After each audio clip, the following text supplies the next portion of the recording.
लगता है ऐसा है कि तहरीक लब्बैक के खिलाफ एक और बहुत बड़ी साजिश की तैयारी हो रही है। जो हाफिज साद रिजवी साहब ने कहा है तो उसमें तो कोई यू टर्न की गुंजाइश नहीं है, उसने वाज़ेह ऐलान कर दिया है कि लेकिन जो सरवर सैफी शाह साहब का बयान है वो थोड़ा इससे मुख्तलिफ है, हाफिज साद रिजवी साहब से वो मशरूत है।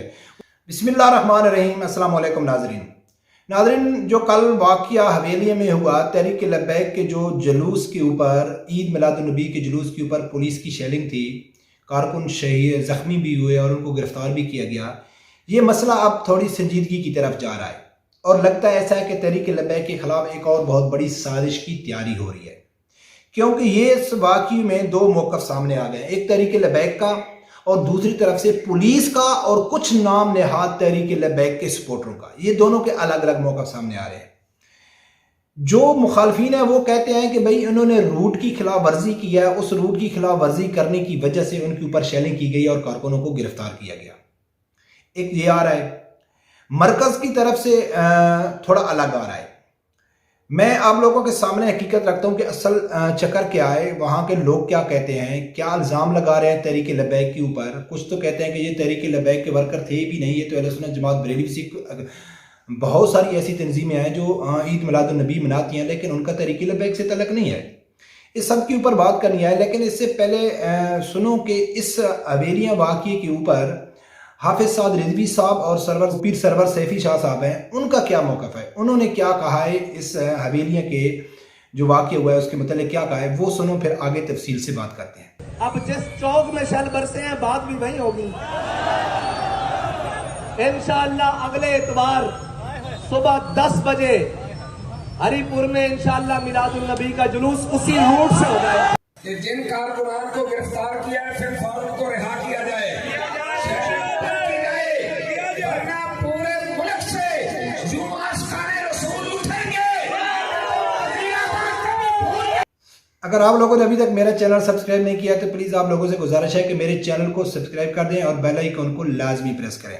नाजरीन, जो हाफिज साद रिजवी साहब ने कहा है तो उसमें तो कोई यू टर्न की गुंजाइश नहीं है, उसने वाज़ेह ऐलान कर दिया है कि जो आने वाली इतवार है उसको हम उसी चौक के ऊपर ईद मिलादुन्नबी का जुलूस निकालेंगे जहां उनकी शेलिंग की गई, हम देखते हैं कि हमको कौन रोकता है। यानी इनमें कोई मशरूत नहीं कहा, कोई हुकूमत को ये नहीं कहा कि अगर ये नहीं हुआ तो हम ये करेंगे, ये नहीं हुआ तो ये करेंगे। यानी इससे ये बात साबित है कि हाफिज साद रिजवी साहब जा रहे हैं। लेकिन जो सरवर सैफी शाह साहब का बयान है वो थोड़ा इससे मुख्तलिफ है, हाफिज साद रिजवी साहब से वो मशरूत है। वो कहता है कि अगर तहरीक लब्बैक के कारकुनों को रिहा नहीं किया गया तो हम पूरे पाकिस्तान में आशिकान रसूल को बुलाएंगे, पूरा मुल्क जाम कर देंगे। अब नाजरीन, जो मरकज की तरफ से तो वाज़ेह हो गया है कि भाई हमारे साथ ज्यादती हुई है, कारकुनों के साथ ज्यादती हुई है, उनके ऊपर शेलिंग की गई, उनको गिरफ्तार किया गया और उनको जख्मी किया गया।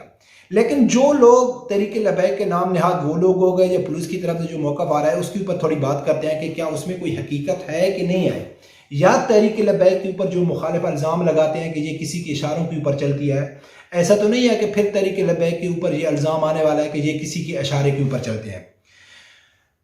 वो जो जुलूस के हवाले से नाज़रीन सब लोगों को मालूम है कि हमारे इलाके में भी ये जुलूस के मसला 3-4 साल से ये इसी मसले में चलता रहा है, क्योंकि जहाँ जहाँ दूसरे मकतब फ़िक्र की जो अक्सरियत होती है, देवबंद की होती है, या ख़ास कर देवबंद मकतब फ़िक्र वाले ज़्यादा एतराज़ करते हैं इस मिलाद के जुलूस के ऊपर, झगड़े का ख़तरा होता है, वहाँ रूट बनाए जाते हैं कि आपने कौन कौन से रूट में आपने रैली या जलसा ईद मिलादुन्नबी की निकालनी है।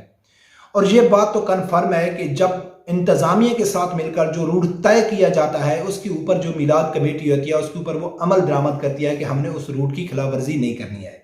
और जहाँ जहाँ रूट नो एंट्री होती है कि आप फलां गली में फलां रोड में आप नहीं जा सकते, वहाँ बहुत भारी नफरी में पुलिस खड़ी की जाती है। हमारे जुलूस के साथ भी ऐसा है, हमारे जुलूस में भी रूट लगता है तो जब वो पुलिस होती है लाठी चार्ज भी होता है, सब कुछ भी होता है। इतने हद तक तो ये हकीकत है। मैं अपनी बात बताता हूँ कि हमारे जुलूस का जब मसला हो रहा था तो हमको जो रोकने वाला था ना, हमारे जुलूस को रोकने वाला था, हमारे जुलूस के अंदर भी बहुत पहले की बात है, 10-15 साल पहले की बात है, अभी तो माशाल्लाह कोई झगड़ा कोई फसाद नहीं होता है। तो उस टाइम कुछ कारकुनों ने जो तहरीक लब्बैक नहीं, उस टाइम तो तहरीक लब्बैक नहीं, वैसे भी जो मिलाद पाक के जो जुलूस में जो लोग शरीक होते थे तो उन्होंने रूट के खिलाफ जाने की कोशिश की। तो जो वहाँ पुलिस खड़ी थी, जो SHO खड़ा था, वो सहीउल अकीदा बरेलवी अकीदे से तल्लक रखने वाला, मिलाद पाक को मानने वाला सच्चा पक्का आशिक रसूल था, लेकिन उसने हाथ में डंडा उठाया हुआ था कि हम आपको इधर नहीं आने देंगे, अगर आप आएंगे तो आपके खिलाफ कार्रवाई होगी। तो ये तो कानून की पासदारी तो हर जगह में होनी चाहिए और सब लोगों को करनी चाहिए।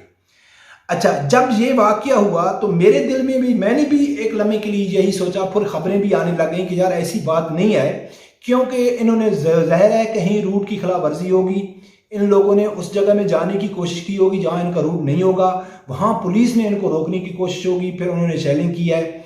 अच्छा, अब मसला एक और है,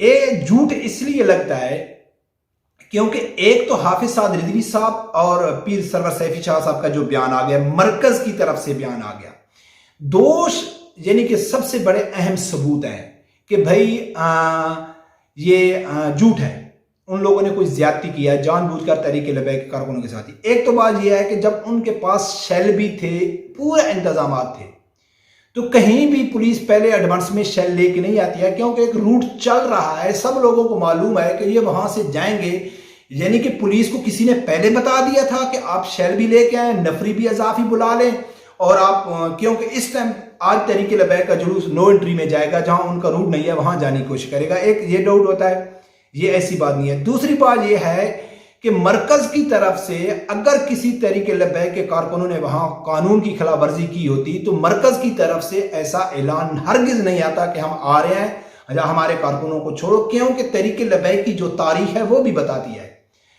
जैसा कि पीर सरवर सैफी शाह साहब कह रहे हैं कि अगर हमारे कारकुनों को रिहा नहीं किया गया तो हम मुल्क जाम कर देंगे।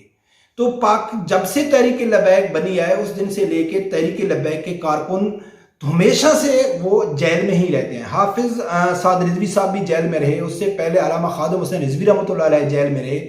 कहीं भी उनको छुड़ाने का मुतालबा तहरीक लबैक की तरफ से नहीं किया गया, कहीं रोड बंद नहीं किया गया, कहीं एहतजाज नहीं किया गया, कहीं यानी कि कानून को हाथ में लेने की कोशिश नहीं की गई। हाँ, हाफिज साद रिजवी के वक्त और उस टाइम के जो कारकुन गिरफ्तार थे उसके वक्त बहुत बड़ी रैली और धरना निकाला गया था। वो उसकी वजह ये थी कि अदालत की तरफ से 3 बार रिहाई का हुक्म मिल चुका था हाफिज साद रिजवी साहब को, तब जाके उन लोगों ने एहतजाज किया, रैली निकाली, लेकिन वो भी कानून के दायरे में रह के, चाहे खत्म नबुव्वत के कानून का चेंजिंग हो रहा था, चाहे फ्रांस का मसला था, चाहे आसिया मलूना का मसला था, जहां भी तहरीक लबैक ने एहतजाज किया है कानून के दायरे में रह के किया। और जो जो कारकुन गिरफ्तार हुए उनको अदालतों के जरिए एक कानूनी प्रोसेस के जरिए उनकी जमानतें करा के, उनको बरी करा के उनको रिहा कराया गया।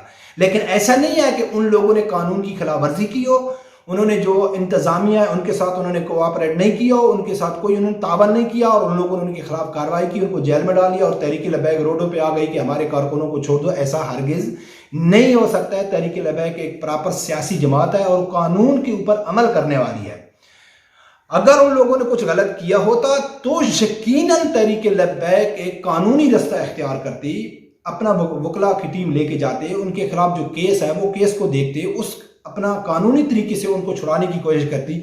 ऐसे एहतजाज करके अपने कारकुनों को छुड़ाने की तहरीक लबैक हरगिज कोशिश न करती। उसके बाद जो हाफिज साद रिजवी साहब ने कहा है कि भाई हम आ रहे हैं, इससे ये बात वाज़ेह होती है कि जो भी इंफॉर्मेशन मरकज को मिलती है वो मालूमात सबसे ज्यादा मुसद्दका होती है, यानी कि उसके अंदर कोई डाउट कोई शक नहीं होता है। मेरे ज़राए हैं वो कुछ और बोल सकते हैं, आपके ज़राए कुछ और बोल सकते हैं, लेकिन जो मरकज को खबर मिलती है वो हकीकतें मिलती है। क्योंकि पतोकी में कुछ अर्सा पहले एक वाक़या हुआ था, कुछ ज़िमनी इलेक्शन थे या कुछ थे, बहुत पहले की बात है। तो उस टाइम एक PTI के आदमी ने, इमरान खान की हुकूमत थी स्टार्टिंग में, तो उन्होंने किसी एक आदमी को कत्ल कर दिया था, तो उसको तहरीक लबैक के साथ जोड़ा गया था कि ये तहरीक लबैक का उम्मीदवार था, इसको PTI ने कत्ल कर दिया। उसके ऊपर मैंने वीडियो भी बनाई थी और वो शायद मेरी गलती थी और उसी से मैंने सबक सीखा था कि कुछ दिन बाद ही मरकज़ की तरफ से ये वजाहत आई थी कि उसको तहरीक लबैक के साथ न जोड़ा जाए। हमारे पास कोई ऐसी इन्फॉर्मेशन नहीं है कि वो तहरीक लबैक का कारकुन था और उम्मीदवार था और उसको इसी वजह से कत्ल किया गया कि आप तहरीक लबैक के हैं या आप हमारे खिलाफ क्यों। कुछ वजूहात भी हो सकती हैं, ज़ाती वजूहात भी हो सकती हैं। तो लिहाजा अब तहरीक लबैक ने ऐलान कर दिया है कि हम जा रहे हैं हवेलिया में, देखो क्या होता है। और मुझे तो यकीन है कि अगर उन लोगों ने यानी कि जाहिर है कि गलत एक्शन लिया तहरीक लबैक की रैली के ऊपर तो उनको छोड़ना पड़ेगा। नहीं तो तरीके लबैक। तो सब लोगों को मालूम है कि ये एक तो यू टर्न नहीं लेती है, दूसरा निकलती है तो अपने मुतालबात मनवा कर ही निकलती है। देखो आगे क्या होता है, जो भी खबर होगी मैं आप लोगों को बता दूंगा। रब परवरदिगार से यही दुआ है कि अल्लाह ताला हर आदमी को हक सच सुनने की और उसके साथ खड़े होने की तौफीक अता फरमाए। अल्लाह हाफिज़।